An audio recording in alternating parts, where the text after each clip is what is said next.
জয় হিন্দ। ইকরা GS একাডেমিতে তোমাদের সকলকে স্বাগত। 19 শতকে ভারতীয়, বিশেষত বাঙালি সমাজে নারী জাতি এক কথায় সবচাইতে পিছিয়ে পড়া ও নিপীড়িত জীব ছিলেন।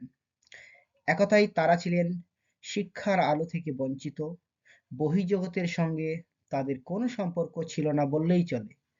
তাদের জন্ম মুহূর্তে না বাজতো কোনো শঙ্খধ্বনি, না হতো কোনো উলুধ্বনি। স্বজনের মুখে ফুটে উঠত হাই হাই ধ্বনি। কৈশোর আরম্ভ হওয়ার আগেই তাদের বিয়ে হয়ে যেত। বহু ক্ষেত্রেই তাদের ঘর করতে হতো একাধিক সতীনের সঙ্গে। এই অবস্থায় আলোচ্য সময়ে বেশ কিছু পত্র-পত্রিকা নারী সমাজের কল্যাণের দিকে নজর দেয়। উদাহরণ হিসেবে সেই সময় সবচেয়ে অগ্রণী ভূমিকা নিয়েছিল বামাবধিনী পত্রিকা।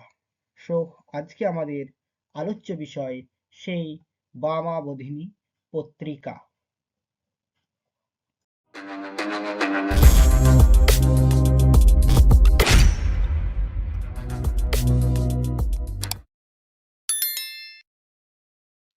আজকের এই আলোচনা অর্থাৎ বামাবধিনী পত্রিকার আলোচনাটি আমরা বেশ কয়েকটি ধাপে আলোচনা করব। তো সেগুলি হলো প্রকাশকাল ও সম্পাদক, আলোচ্য বিষয়বস্তু, পত্রিকার উদ্দেশ্য, পত্রিকার বৈশিষ্ট্য এবং সবশেষে এই পত্রিকার গুরুত্বগুলিকে নিয়ে আমরা আলোচনা করব। আজকের আলোচনার প্রথম পার্ট, প্রকাশকাল ও সম্পাদক। 1863 খ্রিস্টাব্দের আগস্ট মাসে ব্রাহ্ম সমাজে বামাবধিনী সভার মুখপাত্র হিসাবে বামাবধিনী পত্রিকা প্রথম প্রকাশিত হয়। 1863 থেকে 1922 টানা প্রায় 60 বছর এই পত্রিকা চলেছিল। বামাবধিনীর পত্রিকার প্রথম সম্পাদক ছিলেন উমেশচন্দ্র দত্ত, আর তার হাত ধরেই প্রথম এই পত্রিকার আত্মপ্রকাশ ঘটেছিল। দীর্ঘ প্রায় 44 বছর এই উমেশচন্দ্র দত্ত বামাবধিনী পত্রিকার সম্পাদনা করেন। উমেশচন্দ্রের পরবর্তীকালে বামাবধিনী পত্রিকার সম্পাদকের দায়িত্ব পালন করেন সুকুমার দত্ত, তারাকুমার কবিরত্ন, সূর্যকুমার চট্টোপাধ্যায় প্রমুখ ব্যক্তি। বামাবধিনী পত্রিকার সর্বশেষ সম্পাদক ছিলেন আনন্দ কুমার দত্ত। বামাবধিনী পত্রিকার সদর কার্যালয় ছিল 16 নম্বর রঘুনাথ স্ট্রিট, শিমুলিয়া, কলকাতা, আর এখান থেকেই বামাবধিনী পত্রিকা নিয়মিত প্রকাশিত হতো। বামাবধিনী পত্রিকার ধরনের কথা যদি বলা যায়, বামাবধিনী পত্রিকা ছিল বাংলা ভাষায় প্রকাশিত একটি মাসিক শিক্ষামূলক পত্রিকা, যার বামা শব্দের অর্থ হলো নারী এবং বধিনী শব্দটির অর্থ ছিল বন্দনা, প্রশংসা বা প্রশস্তি। অর্থাৎ পত্রিকার নামকরণ থেকেই বোঝা যায় বামাবধিনী ছিল একটি নারী কেন্দ্রিক বা নারী বিষয়ক পত্রিকা। এরপর আলোচনা করব এই পত্রিকার আলোচ্য বিষয়বস্তু। বামাবধিনী যেহেতু একটি নারীদের জন্য প্রকাশিত পত্রিকা ছিল, তাই এই পত্রিকায় নারী কেন্দ্রিক নানা বিষয় আলোচনা করা হতো। পত্রিকার মূল উদ্দেশ্য ছিল নারীদের মধ্যে শিক্ষার বিস্তার ঘটানো, আর এই জন্যই এই পত্রিকায় ধর্ম, নীতিশাস্ত্র, বিজ্ঞান, ইতিহাস, ঘরোয়া চিকিৎসা ও ওষুধপত্র, শিশু পরিচর্যা, স্বাস্থ্য শিক্ষা, ভাষা শিক্ষা ইত্যাদি বিভিন্ন বিষয় নিয়ে আলোচনা করা হতো। এছাড়াও মেয়েদের অর্থনৈতিক দিকে স্বাবলম্বী হওয়ার জন্য বিভিন্ন রকমের হাতের কাজ, কারু ও চারুশিল্পের শিক্ষাও এই পত্রিকার মাধ্যমে দেওয়া হতো। মেয়েদের সাহিত্য ও কবিতা রচনায় উৎসাহিত করার জন্য তাদের সৃষ্টিশীল বিভিন্ন স্মারকগুলির বিবরণ এই বামাবধিনী পত্রিকায় তুলে ধরা হতো। এমনকি নারীদের উৎসাহিত করে তোলার জন্য বিশেষ খ্যাতিসম্পন্ন নারীদের কৃতিত্বের দিকগুলিকে নিয়ে এই পত্রিকায় আলোচনা করা হতো। এরপর আমরা আলোচনা করব বামাবধিনী পত্রিকার উদ্দেশ্য। বামাবধিনী পত্রিকার মূল উদ্দেশ্যগুলি হলো, বামাবধিনী পত্রিকার মূল উদ্দেশ্যগুলি ছিল নারী শিক্ষার বিস্তার ঘটানো এবং নারীদের শিক্ষিত করে তোলা।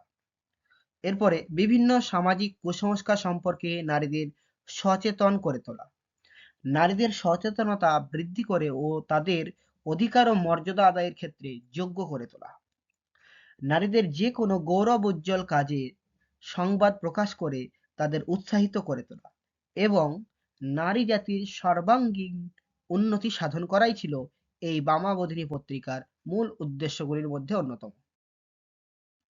এরপর আলোচনা করব বামাবোধিনী পত্রিকার বৈশিষ্ট্য সমূহ, অর্থাৎ এই পত্রিকার কোন কোন বৈশিষ্ট্যগুলি আমরা লক্ষ্য করতে পারি।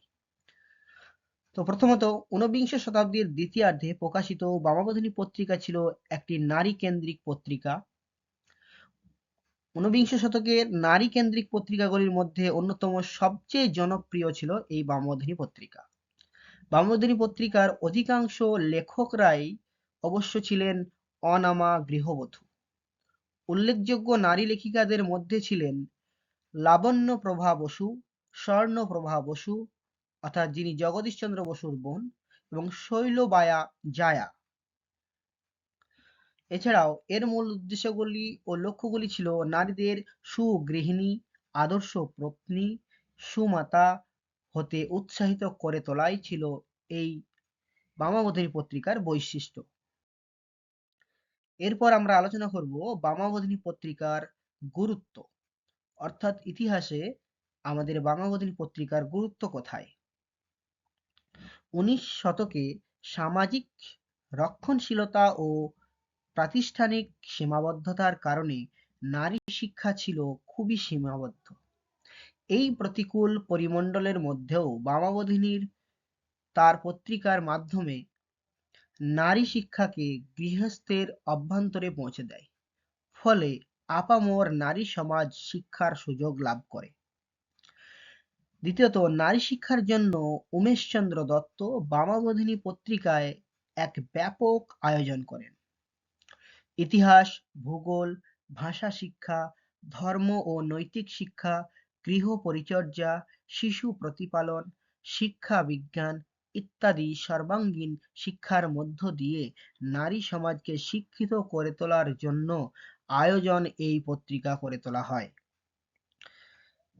নারী শিক্ষার পাশাপাশি সমাজে নারীদের বাল্যবিবাহ ও তার কুফল, অসম বিবাহ ইত্যাদি নানা বিষয়েও বামাবোধিনী পত্রিকা নারীদের সচেতন করে তোলে।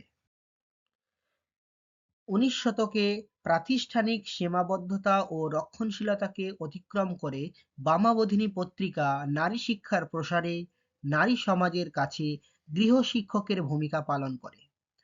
এই পত্রিকার সবচেয়ে বড় ঐতিহাসিক অবদান ও মূল্য এখানেই। তো আজকের আলোচনা এটুকুই ছিল। আশা করছি তোমাদের কিছুটা হলেও উপকারে আসবে। পরবর্তী ক্ষেত্রে আবার দেখা হবে নেক্সট কোনো টপিক ও ভিডিও নিয়ে। বাই।